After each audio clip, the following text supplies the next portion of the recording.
भाई क्या हो गया यार, माइक भी ऑन नहीं था और कंटिन्यू क्लास कर रहा है। यही सब डिस्टरबेंस ना कभी कभी टाइम वेस्ट करवाता है और दिमाग खराब करवाता है।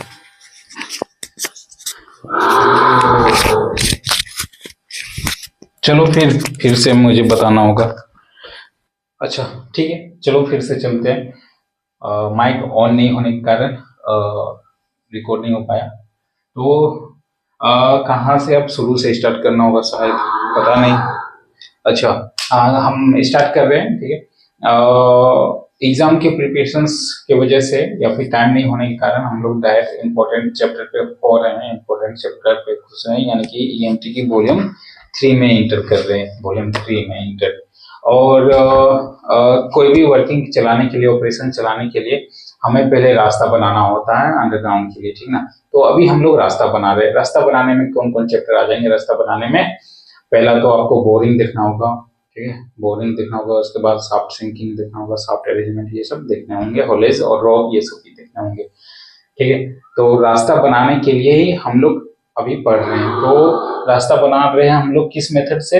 एक अंडरग्राउंड जाने के लिए इंक्लाइन हो गया, एक शाफ्ट हो गया, ठीक है। तो अभी हम लोग शाफ्ट के बारे में पढ़ रहे हैं, ठीक है। शाफ्ट के बारे में पढ़ रहे हैं, तो शाफ्ट पढ़ने से पहले उसके सारे पार्ट्स, अरेंजमेंट और फंक्शंस, एग्जामिनेशंस, एग्जामिन कब करनी है, उसको चेक कर कब करनी है, लैब टेस्टिंग कब करनी है, उसके बारे में जानना होगा। उसके बाद शाफ्ट पढ़ेंगे, ठीक है। तो उसी में चैप्टर कौन सा चैप्टर है? Chapter 11 winding gases and shaft fitting. Chapter 11 winding gases and shaft fitting. तो इसमें क्या है कि टॉपिक वाइज इतने सारे टॉपिक्स दिए हैं, आई थिंक 10 टॉपिक्स होंगे, मोर देन 10 या 7 होंगे। तो पहला टॉपिक है हेडगियर। हेडगियर किसको बोलते हैं? पूरी जो शाफ्ट फिटिंग के अरेंजमेंट को पूरी हेडगियर बोलते हैं, जिसमें केज नहीं आएगा, ये केज नहीं आएगा। हेडगियर जो ए फ्रेम होता है ना, ए फ्रेम में हेडगियर पुली लगा के उसको अटैचमेंट करके वाइंडिंग रोड से कोई भी वाइंडिंग से घुमाते हैं, तो पूरी अरेंजमेंट को हेडगियर बोलेंगे। इसको डेफिनेटली चलेंगे, देखेंगे। किसी किसी में 6 लेग होता है, किसी किसी में 4 लेग होता है। हेडगियर देखेंगे। फिर हेडगियर पुली, पुली यानी कि चरखी, ये इसको सिर्फ हम लोग हेडगियर पुली बोलेंगे, ठीक है। उसके बाद cage and shaft fitting. Cage and shaft fitting, cage ये हो गया, ठीक है। और इसकी फिटिंग के बारे में हम लोग देखेंगे। स्किप, स्किप क्या हो गया? स्किप मैं पहले बता रहा था, बट शायद माइक ऑन नहीं होने के कारण, आई थिंक माइक ऑन नहीं होने के कारण आई थिंक फिर से मैं रिपीट कर रहा हूँ। स्किप क्या होता है कि स्किप में सिर्फ हम लोग मटेरियल वाइंडिंग करते हैं, ठीक है। और केज में मेन वाइंडिंग ओनली होता है, मेन वाइंडिंग ओनली होता है। इसमें मैं एग्जांपल दे रहा था, किसी किसी में कभी कभी क्या होता है कि मटेरियल मीन्स मटेरियल में आपका टूल्स, टेक्निक्स और मिनरल्स भी आ जाएंगे, ठीक है। लेकिन कभी कभी क्या होता है ना कि केज में मटेरियल्स को हम लोग आना जाना कर सकते हैं, ले आना जाना कर सकते हैं, बट स्किप में कभी नहीं वर्कर्स आना जाना कर सकते हैं। पेन डिस्टर्ब कर रहा है, मार्कर डिस्टर्ब कर रहा है, बार बार इंटरप्ट कर रहा है, इसकी लाइफ खत्म हो गई है।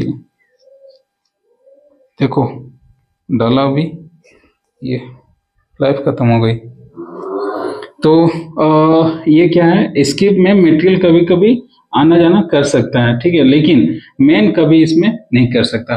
फॉर एग्जांपल अगर शाफ्ट, अगर आप ये देख लो, short firing tools, stemming material, तो स्टेमिंग मटेरियल की जो रोड होती है वो भी तो टूल्स में आ जाएंगे ना। टूल्स में आ जाएंगे तो वो तो अगर चाहो तो आप इसके साथ, मतलब केज के साथ ले जा सकते हो। ऑब्वियसली अगर छोटी है, सामान है तो ले जा सकते हैं, ठीक है, लेकिन आप इन स्किप के साथ नहीं जा सकते हो। चलो ये एक कंसेप्ट बुक से आता है, बट कभी कभी क्या होता है कि अगर हम 2 तल्ले मकान में रह रहे हैं तो हमें कंफ्यूज हो जाती है ना कि ग्राउंड फ्लोर पे कौन रहेगा, अपर फ्लोर पे कौन रहेगा। सेम इट इज यहाँ भी होता है। यहाँ क्या होता है ना कि अगर आपकी केज या आपकी स्किप, आप इसको स्किप बोल लो या केज बोल लो, डजंट मैटर, लेकिन इसमें क्या है, ऐसा अरेंजमेंट है जिसमें कि अपर सरफेस पे, अपर फ्लोर पे मेन वाइंडिंग होते हैं और और नीचे वाले फ्लोर पे मेटेरियल वाइंडिंग होते हैं, मेटेरियल। तो ये एक तरह से दो तल्ले मकान है जिसमें केज के लिए यूज किया जाता है। फॉर रीजनल लैंग्वेज के लिए सेकेंड फ्लोर एक बिल्डिंग है जिसमें ग्राउंड फ्लोर में मेटेरियल वाइंडिंग होता है, और अपर सेकेंड फ्लोर में क्या होता है, मेन वाइंडिंग होता है। ठीक है, तो इस पूरी अरेंजमेंट को क्या कहेंगे फिर, इस पूरी अरेंजमेंट को क्या कहेंगे फिर, तो चलेंगे आगे देखते हुए। ठीक है, ये हो गया स्किप और केज वाइंडिंग के बारे में, केज अटैचमेंट। अब इसकी अटैचमेंट देखनी है कि भाई अटैचमेंट में यहाँ से हेड गियर पुली से लेके पूरी शाफ्ट बॉटम तक अटैचमेंट देखनी है। फिर डिटेचिंग हुक, सेफ्टी हुक, वो देखनी है। इसके बाद सेफ्टी केज कि भाई अगर इसको सपोज लाइट नीचे से ऊपर आ रही है, अब यहाँ इसको रुकना था पर रुका नहीं, तो ओवर वाइंडिंग हो गई, ऊपर जाके ओवर वाइंडिंग हो गई, झटका लगा, एक्सीडेंट हो गया, रोप टूट गया, सब गिरे, खत्म। तो ऐसे में क्या करना है कि इसको रोकने के लिए क्या होता है, एक सेफ्टी केज होता है कि नहीं, एक सेटल पॉइंट पे, एक प्लेटफॉर्म पे आपको रुक जानी है। अगर वो नहीं रुकती है तो ये फंक्शन करता है इसको रोकने के लिए।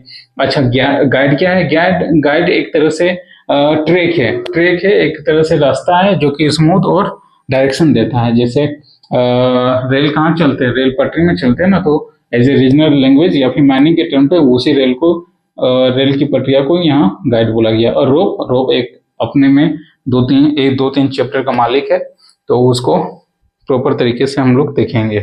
ठीक है, तो इतना हमने स्टार्टिंग में कहा।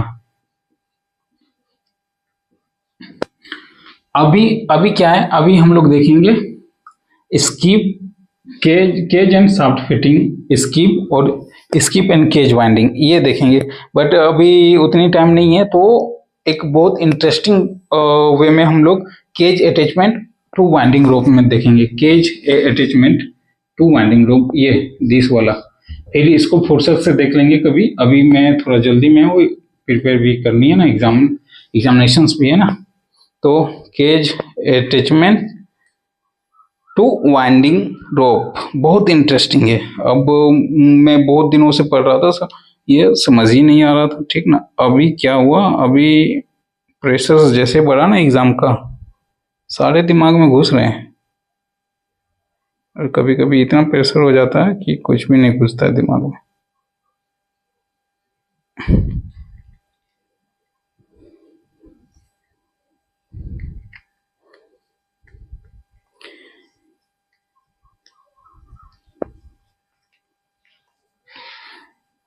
हो गया ना, चलो। और इसी में थोड़ी प्रॉपर तरीके से इसको डायग्राम कर लेते हैं समझने के लिए।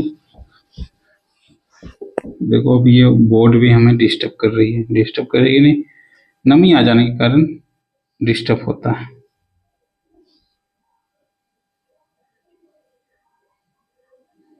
भाई उतना अगर हम बनाने चले तो हो गया यार, टाइम वेस्ट। डिजिटल बोर्ड रहता पैनल,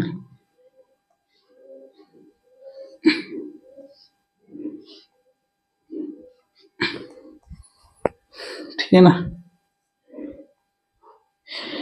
किसी में इस तरह के स्ट्रक्चर रहते हैं, ठीक है, ये समझो आप अपने से, या फिर यहाँ, या फिर इसको और थोड़ा बढ़िया बनाया जा सकता है। तो बढ़िया बनाने के लिए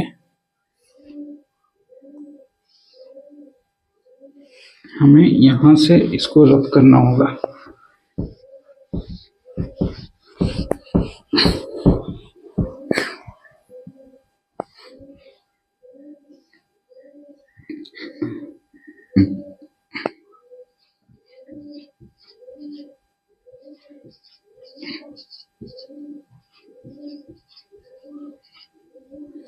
ठीक है ना, ठीक है, ओके। अब फिर यहाँ भाई साहब ट्रायंगुलर प्लेट आएंगे, ओके। फिर उसके बाद चेन आएगा, फिर डिटेचिंग हुक का मैटर आएगा, ये भाई डिटेचिंग हुक का मटेरियल आ गया। अच्छा ये ऐसे, ये तो अपने अपने तरीके से आप इसको बना लेना। ठीक है, अब फिर यहाँ से हमारा भाई साहब रूप मतलब ओके। तो ये मिट जा भाई, मिट जा मिट जा मिट जा।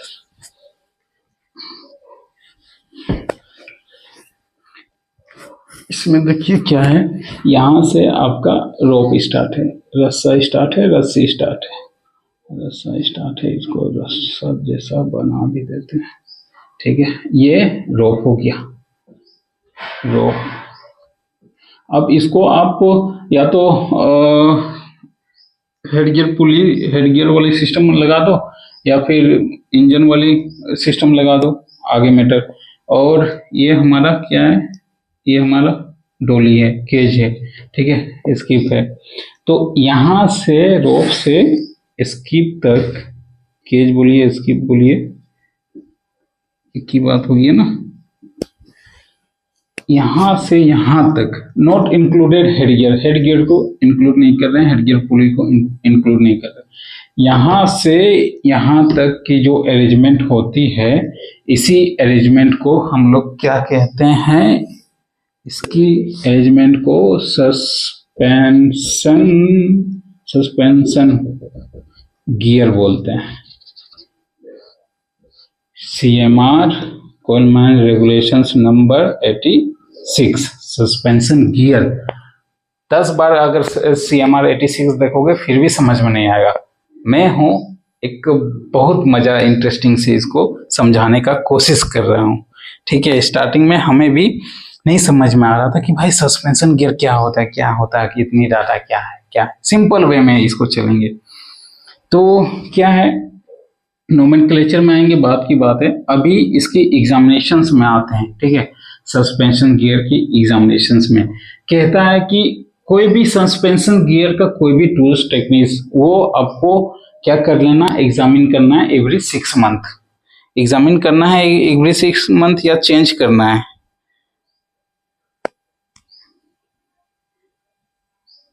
कहाँ गया 86, all part of this suspension regular use shall be otherwise permitted. कहाँ गया, ये नहीं है। Use an all part of suspension rope and cage और other means including detaching and examine to wear and tear and trust. हाँ, examine करना है, change नहीं करना। वियर एंड टियर या कुछ खराबी हो गया क्या, जो खराबी हो गया उसको तो चेंज ऑब्वियसली करेंगे। तो ये एग्जामिन करना है एवरी 6 मंथ, ये हमेशा याद रखना, एवरी 6 मंथ। अब इसमें बहुत इंटरेस्टिंग बात बता रहा हूँ, एवरी 6 मंथ। अब आप सोचेंगे सर एक और डाटा है इसमें, क्या डाटा है, एक और डाटा है इसका, every week, every week, every week. तो ये भी हम बताएंगे ये डाटा कहाँ यूज होगा, एवरी वीक। ठीक है, इसके बाद एक और डाटा है एवरी, एक और डाटा है वंस एटलीस्ट 30 डेज, और एक महीना में, एक महीना नहीं बोली 30 डेज में एक बार कम से कम आपको यूज करना है। ठीक है, अभी मैं बता दूं तो मजा नहीं आएगा, एक एक लाइन पढ़ते हुए चलेंगे ना तो बहुत आनंद ही आनंद आएगा। ओके,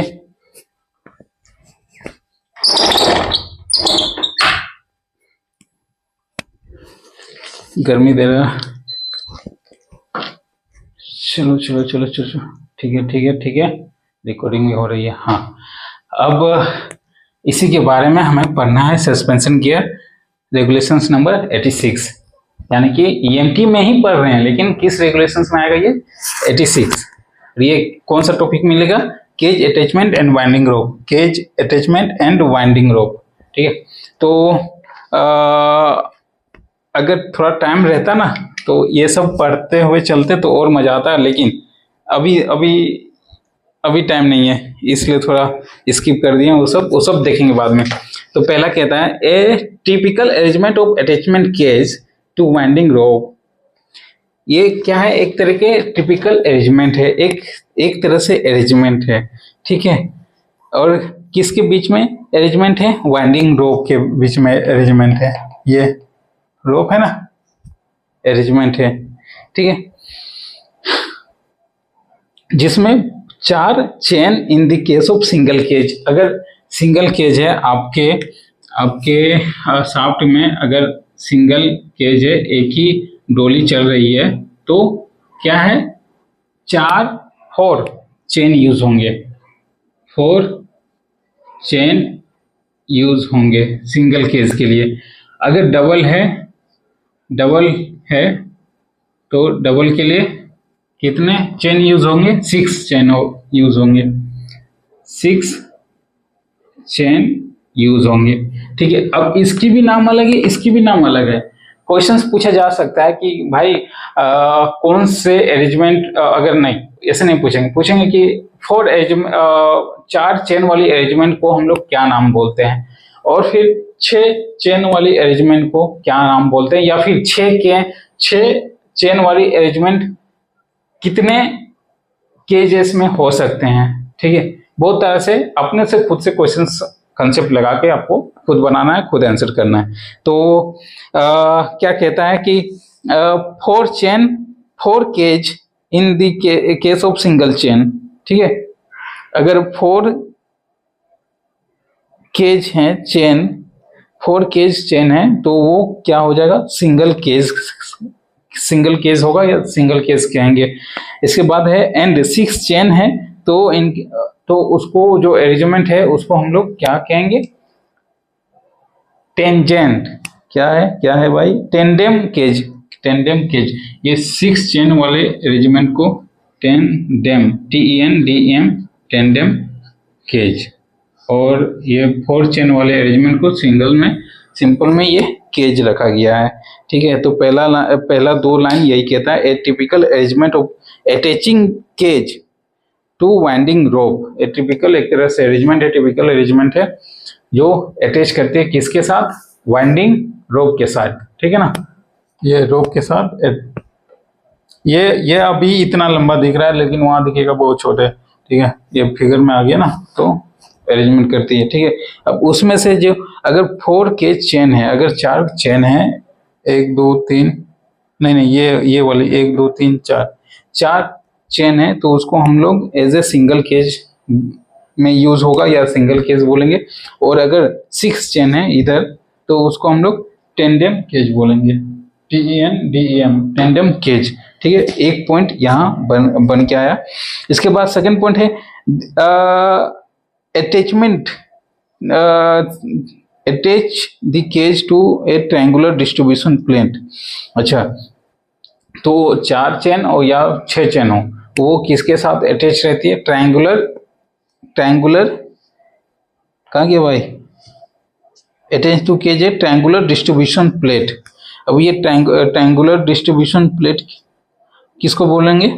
ये देख लो भाई साहब, ये ट्रायंगुलर डिस्ट्रीब्यूशन प्लेट, यही तो हो गया ट्रायंगुलर डिस्ट्रीब्यूशन प्लेट। ये डिस्ट्रीब्यूशन, इसका क्या रोल है कि भाई स्कीव को, केज को, यही तो अटैचमेंट पकड़ के रखता है, यही तो बैलेंसिंग कर रहा है ना। एक इधर से है, एक इधर से है, एक इधर से है, तो बैलेंसिंग कर रहा है ना ये। इसी को 4 है ना, तो 4 लगा देते हैं, ठीक है। और 6 होंगे तो यही इसी ट्रायंगुलर प्लेट में ही सारे अटैचमेंट लगे हुए रहते हैं, यहाँ नट बोल्ट सब चीज रहता है, ठीक है। तो वही कह रहा, जो केज है, केज ट्रायंगुलर प्लेट से अटैचमेंट होता है, इसको चेन बोलते हैं, ठीक है।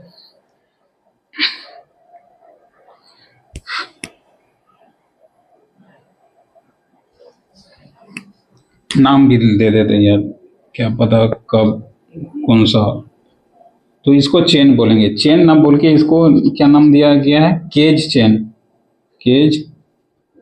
चेन, ठीक है, हो गया।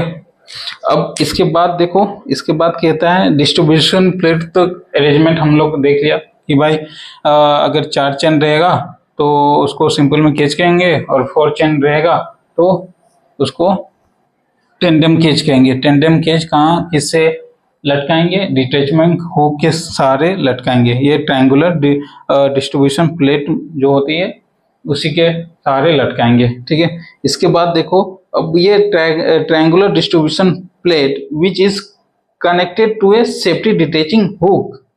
अब ये क्या है?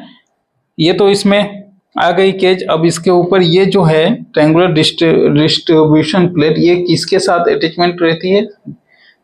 सेफ्टी हुक के साथ, यानी कि डिटैचिंग हुक के साथ, ठीक है। तो सेफ्टी हुक, आप इसको इतना मान लो, सेफ्टी हुक,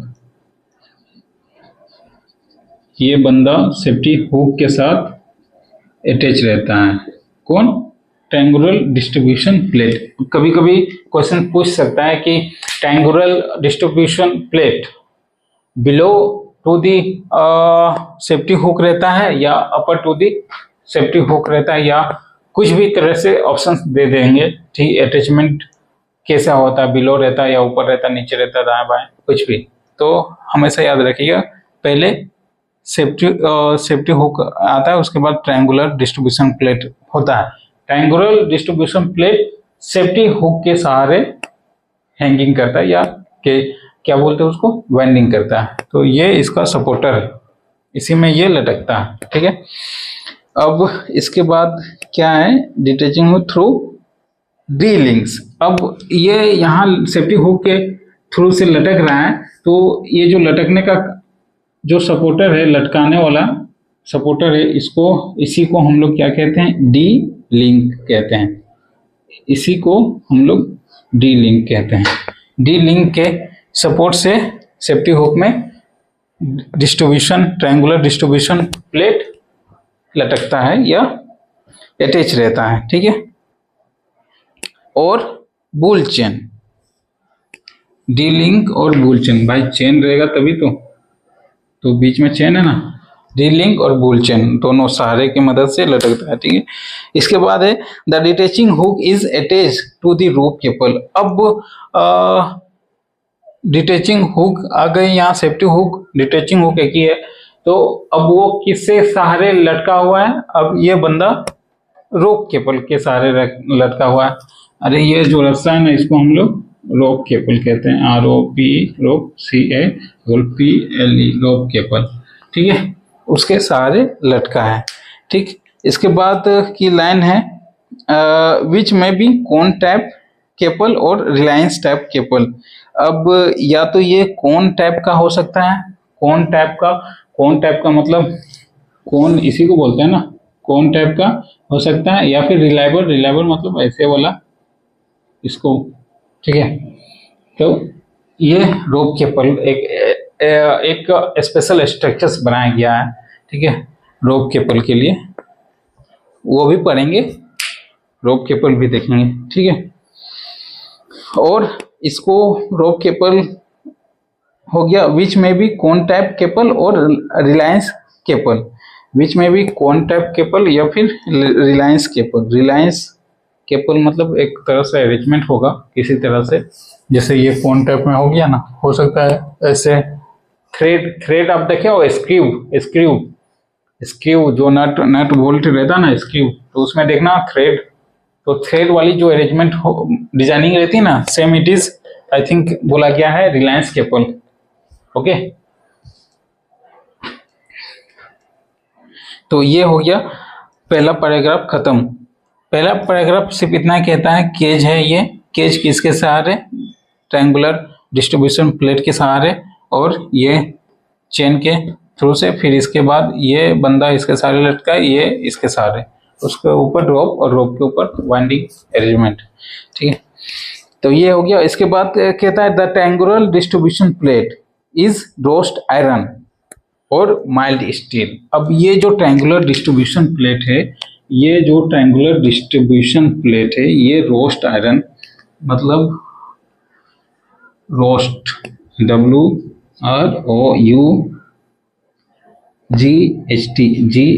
रोस्ट आयरन से बना हुआ रहता है, या फिर माइल्ड आयरन से बना हुआ रहता है। माइल्ड माइल्ड स्टील है, not iron, MILD, mild steel से बना हुआ रहता है।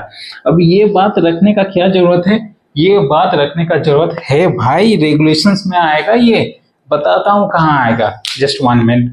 इससे पहले ये चल दो। अरे रोस्ट आयरन एक तरह से एक रोस्ट मतलब आप समझ रहे हो, किसी भी चीज को रोस्टेड नहीं खाते हो क्या यार, रोस्टेड पॉपकॉर्न गर्म करके जो पॉपकॉर्न आता है वो बनता है, उसी को तो है ना, तो रोस्टेड वो हो गया मसाला वसाला डाल के। तो सेम इट इज एक तरह के ये आयरन का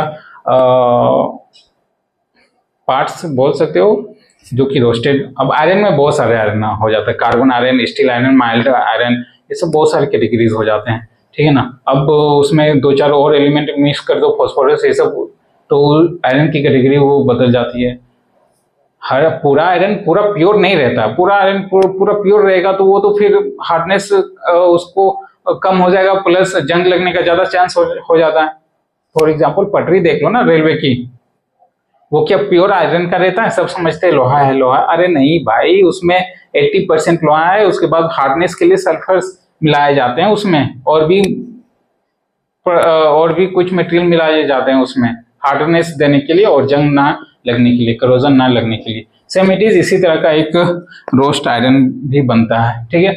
और माइल्ड स्टील जो ट्रायंगुलर प्लेट है, ट्रायंगुलर प्लेट क्वेश्चन पूछा जा सकता है, ट्रायंगुलर प्लेट किस एलिमेंट का बना हुआ रहता है?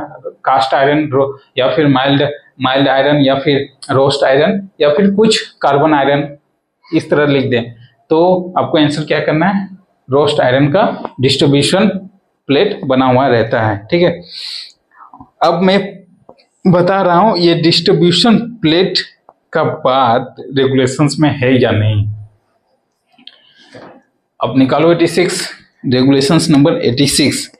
इसमें देखो कि provided that in case of such chain as a gear manufacturer from a steel which is not liable, मतलब कि एक इसमें कंडीशन रखा गया कि अगर सच ए चेन और सच ए गियर मैन्युफैक्चरर, सस्पेंशन गियर पूरी है ना। अब यहाँ साफ साफ नहीं लिख देगा कि भाई दशरथ का बेटा राम ने ऐसा ऐसा किया, तो वो सीधे डायरेक्टली क्या लिखेंगे, राम लिखेंगे, राम ने ऐसे ऐसे किया, ठीक है। अब वो बताएगा ना पूरी, तो इसी तरह यहाँ क्या लिख दिया है कि provided that in case of chain और gear manufacturer, in case of chain और गियर मैन्युफैक्चरर, सस्पेंशन गियर नहीं लिखी, gear manufacturer from steel which is not liable, जो कि पूरी तरह से सिर्फ स्टील की बात की गई है, जो कि पूरी तरह से लायबल नहीं है टू डिटोरेशंस नेसेसिटिंग एनेलिंग और heat treatment, detonations, nearling or heat treatment, the chief inspector may be ordered in subject to such conditions, he may be sufficient in carrying operations। अब ये बात ये प्रोवाइडेड मतलब क्यों रखी गई है कि क्योंकि मतलब जो हम लोग एग्जामिन करते हैं, ठीक है, डिटेचिंग हुक की, हो सकता है जो मैन्युफैक्चरर है वो सिर्फ माइंस को लेके नहीं ना, वो अपनी एक प्रोडक्ट बनाएगा, वो तो ओवरऑल सब चीज को देखते हुए प्रोडक्ट बनाएगा कि हाँ इसका माइंस में भी यूज हो सकता है, गाड़ी में भी यूज हो सकता है, एवरीवेयर यूज हो सकता है, तो उस यूज होने के लिए सबकी कैटेगरीज के अकॉर्डिंग बनाएगा ना वो। तो उसी में ये कह रहा है कि अगर आपका रोस्ट आयरन वाला नहीं है, स्टील वाला है, तो उसकी आपकी एग्जामिनेशंस कैसे करनी है, उसकी एग्जामिनेशंस आपकी हीट ट्रीटमेंट से करनी है। यही बात रेगुलेशंस में चीफ इंस्पेक्टर के द्वारा हीट या उनकी अनुमति से हीट ट्रीटमेंट देके इसकी एग्जामिनेशंस करनी है। बहुत डीपली क्वेश्चंस है, बहुत डीपली बात रखी गई है, अभी और मजा आएगा, रुको अभी और चलते हैं, ठीक है। इसके बाद देखो the cage chain and all the links shackles are bolt are of wrought iron और माइल्ड स्टील, और जो भी है ये बोल्ट नट बोल्ट जो भी बना हुआ है सब रोस्ट आयरन या फिर माइल्ड स्टील से ही बना हुआ होनी चाहिए। Under the mining regulations all chain must be annealed at least once in every 6 month. देख दिया ना, 6 मंथ आ गया ना, एवरी 6 मंथ क्या ऑल चेन्स एंड के सस्पेंशन गियर पार्ट्स क्या करना, हर एक 6 महीने में आपको एग्जामिनेशंस करना है।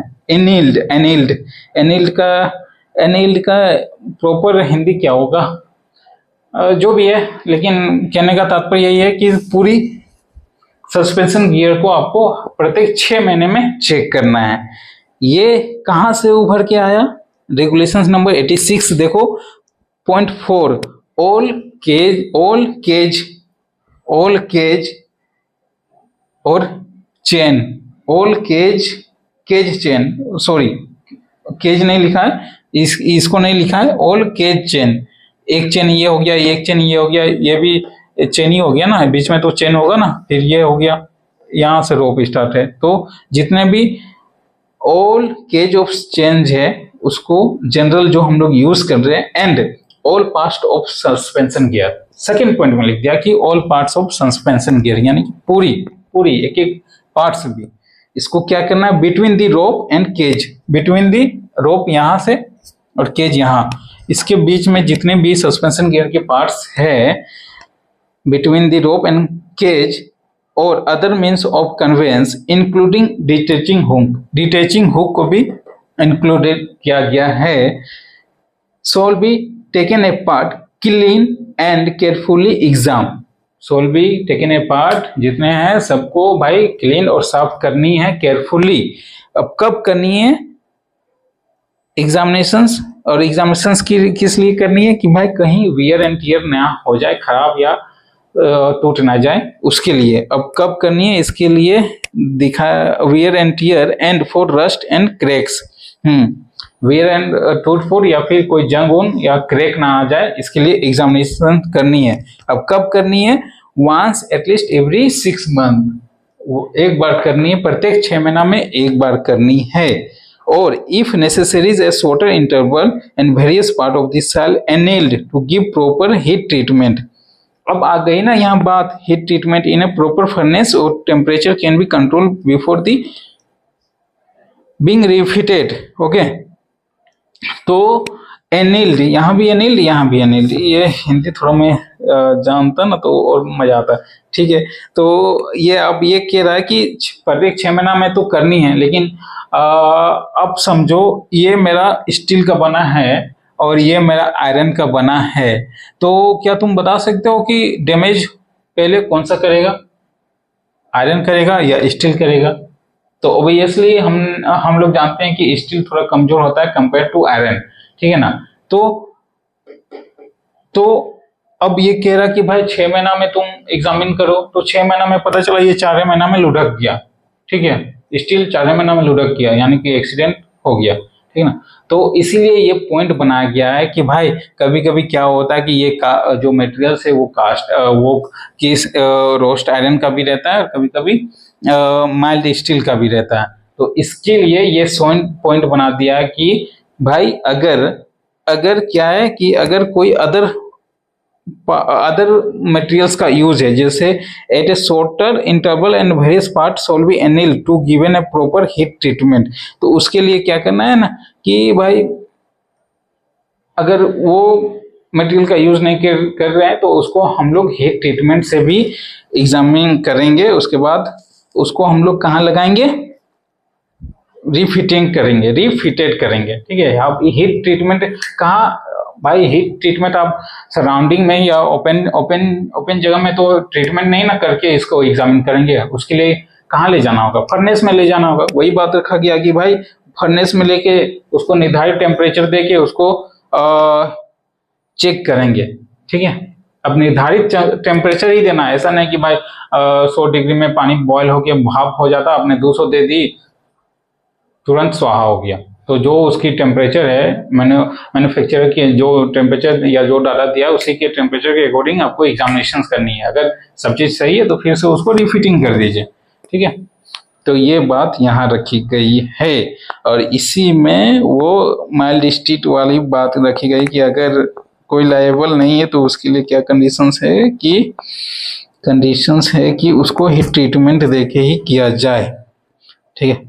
अब चलते हैं next point. Under the mining regulations all chain में be annealed at least at least one every 6 month. इसके बाद as alternative to roast iron और mild the various chain links chain and shackles and distribution plate as 1.5% magnesium steel exempt in the periodically heat treatment.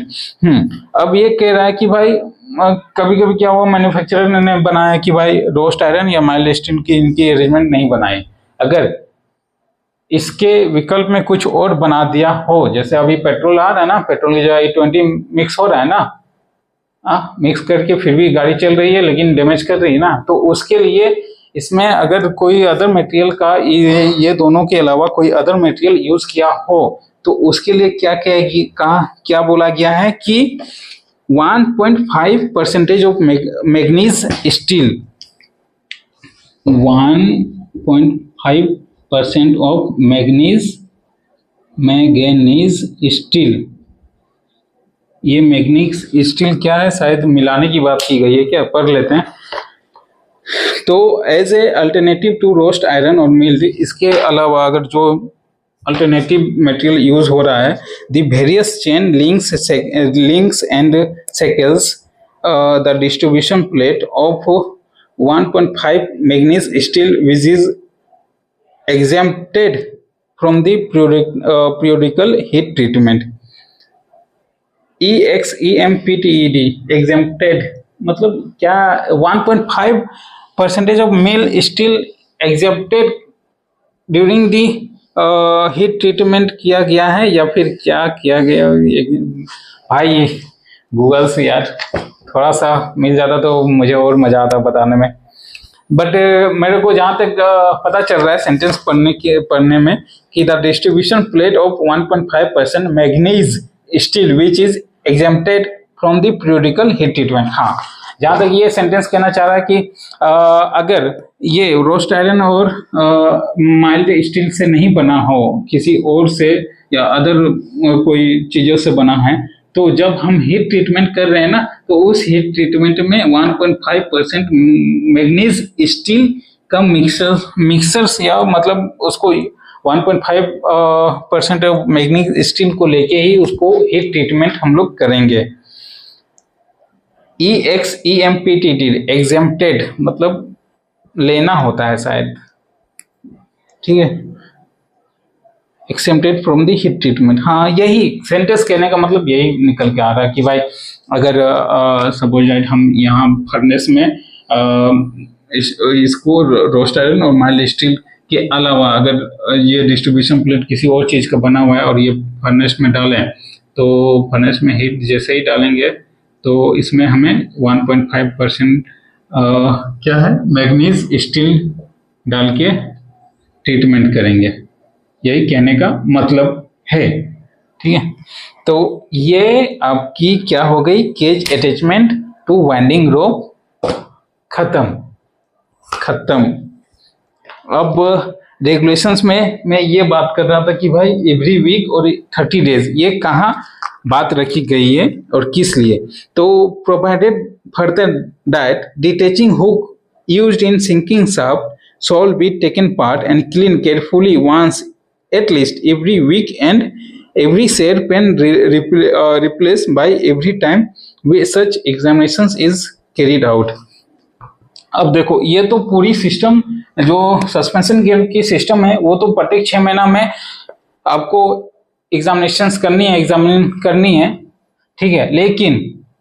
लेकिन special conditions रखा गया ये safety hook यानी कि detaching hook, उसको आपको क्या करना, प्रत्येक 7 दिन में आपको उसको भाई एग्जामिनेशंस करनी है और उसको खोल के करनी है। प्रत्येक 7 डेज में आपको एग्जामिनेशंस करनी है और प्रत्येक 7 वीक्स मतलब 7 डेज में एग्जामिनेशन करनी है और इसको ना खोल के करनी है कि भाई उसका जो शेयर पिन होता है, शेयर पिन ही तो सबसे इम्पोर्टेंट पार्ट है, वही टूटता है, वही बाहर निकलता है, तभी तो केज प्लेटफॉर्म पे आती है ना। तो वो शेयर पिन कहीं क्रैक ना हो गया हो या टूट ना गया हो, अगर कुछ भी है, अगर शेयर पिन आपको जैसे ही आप इसको एग्जामिनेशन कर रहे हैं और उसको शेयर पिन को निकाले तो प्रत्येक बार आपको न्यू शेयर पिन लगाना है। जो जो वो पिन होता है ना, CLS, स्पेलिंग क्या है, स्पेलिंग कहाँ गया बेटा, बेटा बेटा, ओ बेटा किधर है यार, every SHER,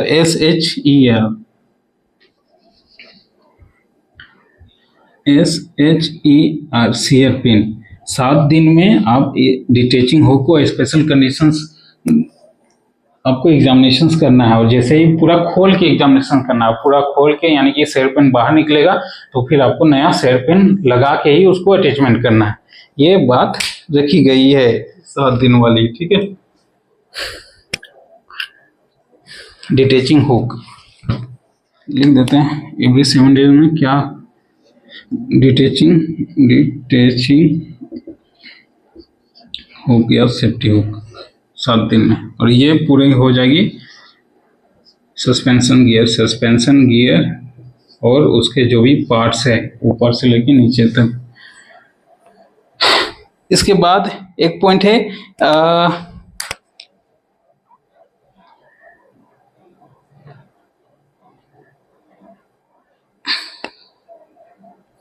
every detaching bell और प्लेट, जो डिटेचिंग बेल और प्लेट है used in connections with safety hook, और जो भी डिटेचिंग बेल और प्लेट है ये डिटेचिंग ट्रायंगुलर डिस्ट्रीब्यूशन प्लेट, या और इसको यूज करते कहाँ पे, एवरी डिटेचिंग बेल और plate use in connections with the safety hook shall be examining and opening their check by caliper और gauge at least 1 in every 30 days। पहला तो कह दिया कि भाई प्रत्येक 6 महीना में आपको वेयर एंड टियर ये सब चेक करना है, एग्जामिनेशन करना है। उसके बाद स्पेशल कंडीशंस फिर रखा है कि जो भी सेफ्टी हुक है उसको आपको प्रत्येक 7 दिन में, यानी कि डिटेचिंग हुक है प्रत्येक 7 दिन में आपको उसको एग्जामिनेशन करना है। इसके बाद और एक पॉइंट रख दिया गया है कि एवरी बेल और plate, every detaching bell or plate used in connections to a safety hook shall be examined and opening therein checked by calipers or gauge one at least every 30 days। तो जो भी डिटेचिंग plate और plate जो safety hook से attachment है तो इसकी goes और गेज है ना, क्या है भाई, हाँ कैलिपर और गोज, जो कैलिपर और गोज है ये प्रत्येक 30 डेज में आपको चेक करनी है। Calipers and GAUG, gauge. Calipers क्या होता है, गोज क्या होता है, गोज अरे जो होता ना ये जाली जैसा बिंदु बिंदु, और कैलिपर क्लिप टाइप में आता है। इसको हम लोग देखेंगे, एक फोटो देख लेंगे नेक्स्ट क्लासेस में। तो ये जो 30 डेज रखी गई, ये जो सेफ्टी अरेंजमेंट में डिटेचिंग हुक में या सेफ्टी हुक में जो कैलिपर और गोज रहती है वो 30 दिन में हमें एग्जामिन करनी है, ठीक है। इसके बाद the operation examination required under sub regulations और भी केयर्ड, सुपरविजन किसके, पूरी की पूरी सुपरविजन किसके देखरेख में करनी है, इंजीनियर की भाई। इसमें माइनिंग गवर्नमेंट सदर सब नहीं, इंजीनियर की देखरेख में करनी है, या फिर कॉम्पिटेंट पर्सन, इसके लिए जो कॉम्पिटेंट पर्सन मैनेजर ने अपॉइंट किया होगा उसके देखरेख में ये सारी एग्जामिनेशन होगी और करेंगे। तो ये आपकी cage attachment to winding rope complete हुआ। अब कभी टाइम मिले तो हम लोग यहाँ से सीरियली चलेंगे, यानी कि बहुत इंटरेस्टिंग था ये, जो डीपली बात रखी गई थी ना, बहुत इंटरेस्टिंग, मजा आ गया, ठीक है। ओके तो खत्म करते हैं भाई, खत्म। ओके टाटा बाय बाय, खत्म।